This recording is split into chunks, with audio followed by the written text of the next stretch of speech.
친애하는 불자 여러분, 그리고 이 자리에 모인 인연 있는 형제자매 여러분, 오늘 우리는 우리 삶에서 가장 피하기 어렵고도 무거운 주제인 이별과 그리움, 그리고 꿈이라는 신비로운 통로에 대해 함께 마음을 나누고자 합니다. 우리가 사랑하는 이를 먼저 떠나보냈을 때 우리 마음속에는 언제나 다하지 못한 말들과 전하지 못한 진심이 남게 마련입니다. 그래서 옛사람들은 늘 이렇게 말해왔습니다.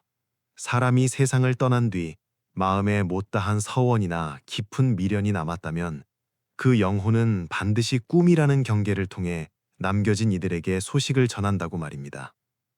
이러한 믿음은 수천 년 세월을 흘러 오늘날 우리에게까지 이어져 내려오고 있습니다. 그리하여 많은 이들이 밤마다 눈을 감으며 간절히 기도합니다. 꿈속에서나마 그 그리운 얼굴을 단 한 번만이라도 마주하기를, 혹은 저 세상으로 떠난 그이가 지금은 평안한지, 혹시 나에게 남기고 싶은 위로의 말은 없는지 확인하고 싶어 합니다. 그러나 여러분, 여기에서 우리는 깊은 의문과 마주하게 됩니다. 왜 어떤 이들은 매일 밤 꿈속에서 사별한 이를 만나는데, 왜 정작 나는 그토록 사랑했던 사람을 단 한 번도 꿈에서 볼 수 없는 것일까요? 혹시 그 영혼이 나를 벌써 잊어버린 것은 아닐까? 아니면 차마 말하지 못할 고통 속에서 신음하며 나에게 올 힘조차 없는 것은 아닐까 하는 불안이 우리를 엄습하곤 합니다. 먼 옛날 송나라 시절 락양성이라는 도시에 조노인이라 불리는 한 아버지가 살고 있었습니다. 그에게는 목숨보다 아끼던 딸 조오가라는 아이가 있었지요.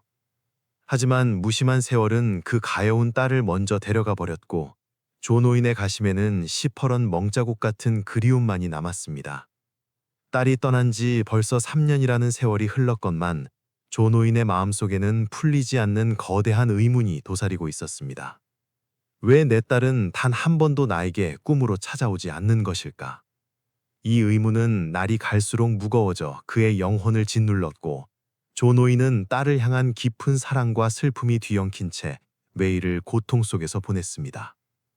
비록 딸의 육신은 흙으로 돌아갔으나 조노인은 결코 그 깊은 구성애를 내려놓을 수 없었습니다.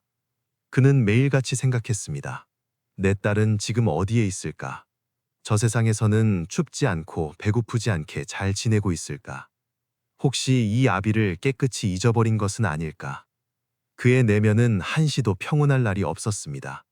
딸을 잃었다는 충격은 그의 삶을 송두리째 흔들어 놓았고, 그는 간절히 기도를 올리며 꿈속에서의 만남을 갈구했습니다.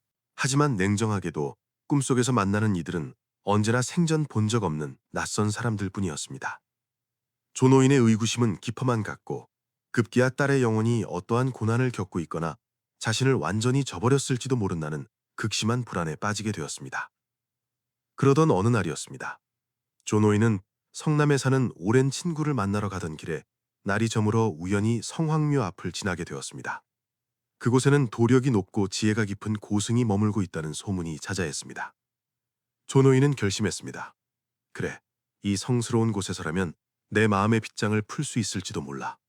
저 고승께서라면 내 딸이 왜 나타나지 않는지 그 이유를 알려주실지도 모르지. 그는 일말의 희망을 품고 사찰 안으로 발걸음을 옮겼습니다. 사찰 안은 향연기가 구름처럼 자욱하게 피어오르고 있었고, 엄숙하고 장엄한 신상들이 마치 중생의 모든 고통을 지켜보는 듯 서 있었습니다.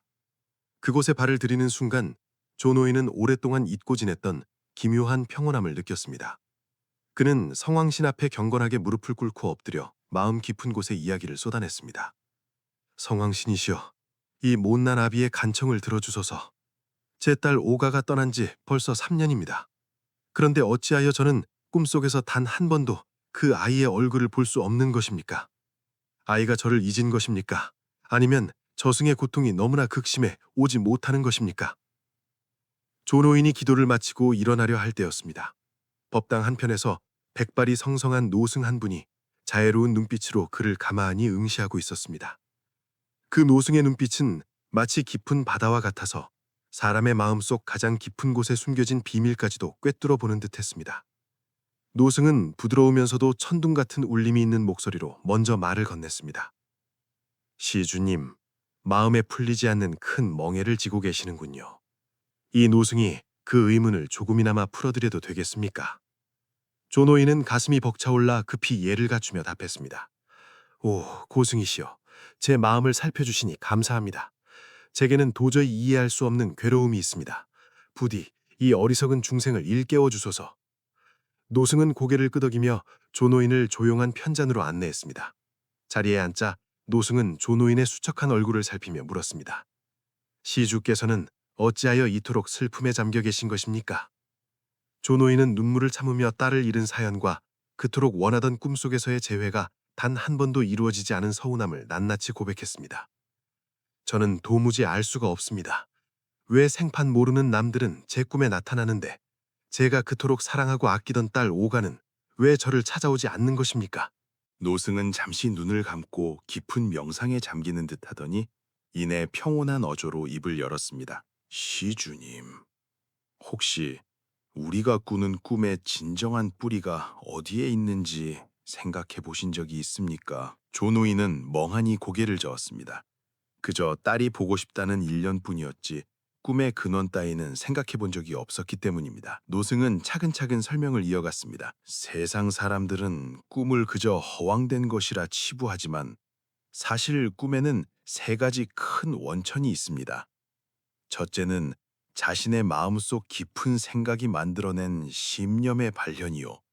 둘째는 전생부터 이어져 내려온 깊은 인연의 이끌림이며 셋째는 신령이나 망자의 영혼이 직접 소식을 전하는 탁몽입니다. 노승은 덧붙였습니다. 시주께서 꿈에서 보신 낯선 이들은 아마도 시주의 전생과 깊은 연이 닿아 있는 이들이거나 혹은 저 세상에서 아직 못다한 원념이 있어 누군가의 도움을 구하고자 찾아온 영혼들일 것입니다. 조노인은 그 말을 듣고 무언가 깨달음이 오는 듯했으나 여전히 가장 중요한 질문이 남아 있었습니다. 그렇다면 왜 제 딸은 그 세 가지 경우 중 어디에도 해당하지 않는 것입니까?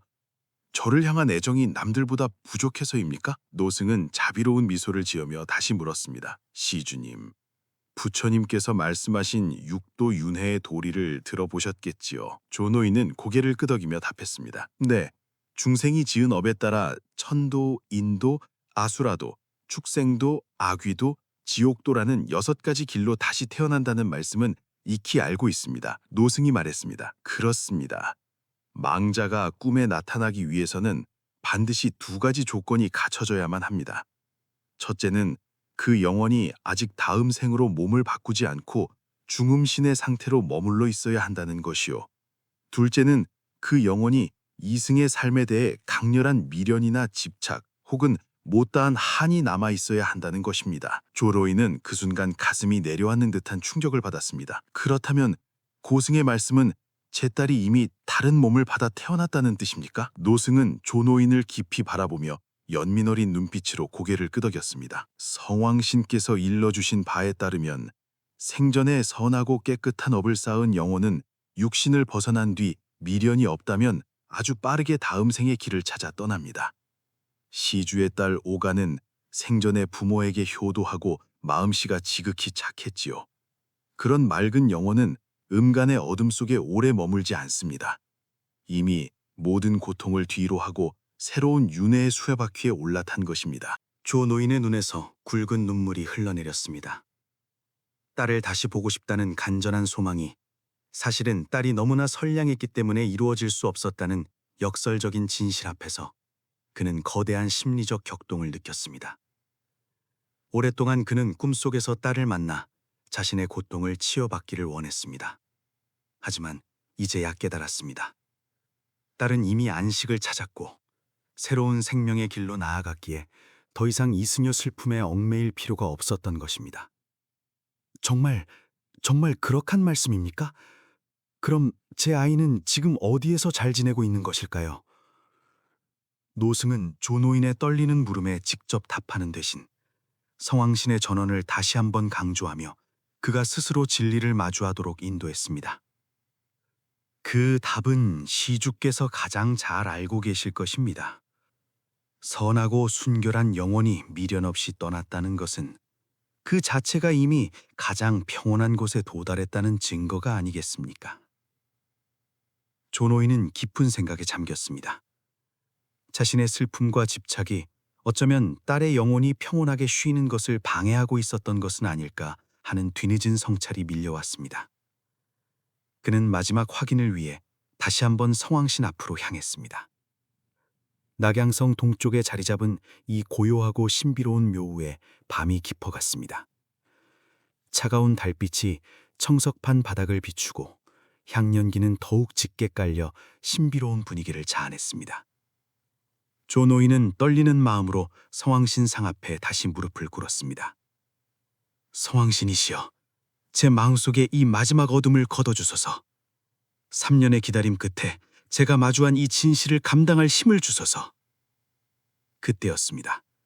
법당 안에 미세한 바람이 불어오더니 촛불이 일렁이기 시작했습니다. 조노인은 자신의 눈을 의심했습니다. 성왕신상의 눈이 아주 미세하게 움직이는 듯하더니 그 안에서 신비롭고 은은한 빛이 뿜어져 나오는 것이 아니겠습니까? 그것은 환각이 아니었습니다. 성왕신께서 조노인의 간절한 부름에 응답하고 계셨던 것입니다. 조노인의 심장은 터질 듯이 뛰었습니다. 그때 법당 전체를 울리는 듯한 낮고 위험 있는 목소리가 허공에서 들려왔습니다. 네가 간구하던 답은 이미 네 마음속에 있느니라. 조노인은 떨리는 목소리로 다시 물었습니다. 제 딸은 어디에 있습니까? 진정 행복한 것입니까?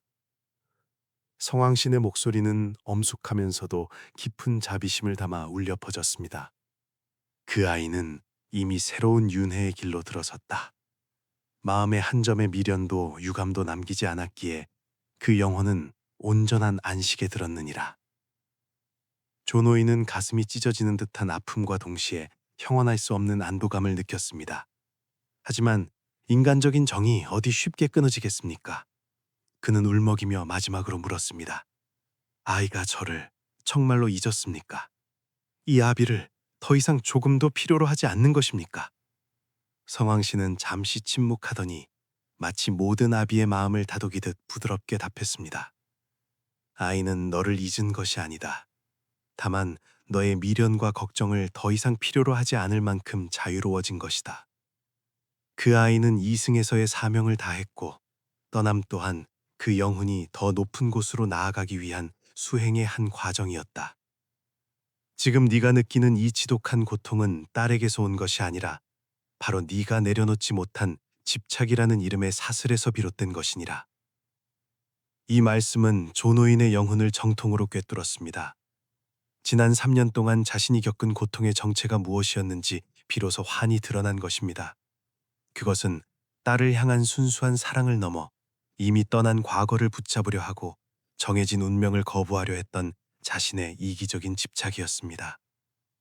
딸의 사진을 볼 때마다 딸이 숨을 거두던 그 순간을 떠올릴 때마다 밀려왔던 그 고통은 사실 스스로가 만든 감옥이었던 것입니다. 조노인은 눈을 감고 깊은 숨을 내뱉었습니다. 사찰을 가득 채운 고요한 공기가 그의 온몸을 감싸 안았습니다. 그는 깨달았습니다. 진정으로 딸을 사랑한다면 이제는 아이를 보내주어야 한다는 것을 말입니다. 붙잡고 있는 것이 사랑이 아니라 놓아주는 것이야말로 가장 크고 숭고한 사랑임을 그는 비로소 배운 것입니다. 오랫동안 그를 괴롭혔던 의문과 원망이 눈 녹듯 사라지고 그 자리에는 깊은 이해와 평온함이 들어차기 시작했습니다. 그때였습니다. 사찰 안으로 따스한 바람이 한 번 더 불어왔습니다. 조노인은 환상처럼 혹은 실제처럼 자신의 앞을 지나가는 익숙한 실루엣을 보았습니다. 그것은 그토록 그리워하던 딸 오가의 모습이었습니다. 생전의 모습 그대로, 아니 생전보다 훨씬 더 평온하고 맑은 미소를 지으며 그녀가 서 있었습니다. 그녀의 눈에는 눈물도 고통도 미련도 없었습니다. 오직 깊은 평안만이 가득했습니다. 그리고 조노인의 귓가에 세상에서 가장 부드러운 목소리가 들려왔습니다. 아버지, 이제 더 이상 저 때문에 마음 아파하지 마세요. 저는 정말 잘 지내고 있어요. 그 순간 조노인의 마음은 전에 없던 고요함으로 가득 찼습니다. 딸은 이미 자신의 길을 찾아 떠났고 그곳에서 빛나고 있었습니다. 아버지로서 그의 그리움은 이제 딸을 붙잡는 족쇄가 아니라 다음 생으로 나아가는 딸의 발걸음을 축복하는 꽃비가 되어야 함을 그는 알았습니다. 비록 꿈속에서 대화를 나눌 수는 없고 육신으로 다시 만날 수는 없지만 그들의 사랑은 이미 생과 사의 경계를 넘어 시간과 공간을 초월하여 영원히 연결되어 있다는 확신이 생겼습니다. 조 노인은 성왕신상 앞에 마지막으로 정성스러운 절을 올렸습니다. 그의 어깨를 누르던 천근만근 같던 짐은 사라지고 없었습니다. 감사의 눈물이 뺨을 타고 흘렀지만 그것은 더 이상 슬픔의 눈물이 아니었습니다. 그는 이제 과거의 무덤에서 걸어나와 미래를 향한 빛을 보았습니다. 삶의 모든 인연은 언젠가 놓아주어야 할 때가 옵니다. 놓아준다는 것은 잊는다는 것이 아니라 그 존재를 온전하게 인정하고 성불하기를 비워주는 성숙한 이별임을 그는 깨달은 것입니다. 사찰 문을 나서는 조 노인의 머리 위로 맑은 달빛이 쏟아졌습니다. 밤바람은 시원했고 낙양성의 거리는 고요했습니다. 조 노인은 이제 압니다. 딸의 죽음은 생명의 끝이 아니라 또 다른 아름다운 시작이라는 것을 말입니다. 선한 영혼은 이미 자유를 얻었고 산자와 죽은 자 사이의 깊은 유대는 굳이 꿈이라는 통로를 빌리지 않아도 우리 각자의 마음 속에, 따뜻한 기억 속에, 그리고 간절한 축복 속에 영원히 살아 숨쉰다는 것을 말입니다. 그의 고통은 밤공기 속으로 흩어져 사라졌고 대신 그 자리에 생명에 대한 깊은 경외심과 새로운 희망이 솟아올랐습니다. 그는 이제 딸을 위해 울지 않을 것입니다. 딸이 저 너머 세상에서 눈부시게 행복할 것임을 믿기 때문입니다. 조 노인은 가벼운 발걸음으로 하지만 한층 더 깊어진 영혼으로 자신의 새로운 삶을 향해 힘차게 걸어갔습니다. 불자 여러분, 오늘 이 이야기가 여러분의 가슴에 어떤 울림을 주었습니까? 혹시 여러분 중에도 조 노인처럼 내려놓지 못한 그리움으로 밤잠을 설치는 분이 계시다면 부디 이 진리를 마음에 새기시길 바랍니다. 진정한 사랑은 집착하는 것이 아니라 자유롭게 해주는 것입니다. 우리가 평온할 때, 우리가 먼저 행복해질 때 떠나간 그 영혼들도 비로소 안식을 얻고 환한 미소를 지을 수 있습니다. 부처님의 자비와 성왕신의 가호가 여러분의 삶에 늘 함께하기를 간절히 축원합니다. 혹시 시주님의 마음속에도 아직 내려놓지 못한 깊은 미련이나 오늘 들려드린 이야기 중에서 더 깊이 새기고 싶은 대목이 있으신가요?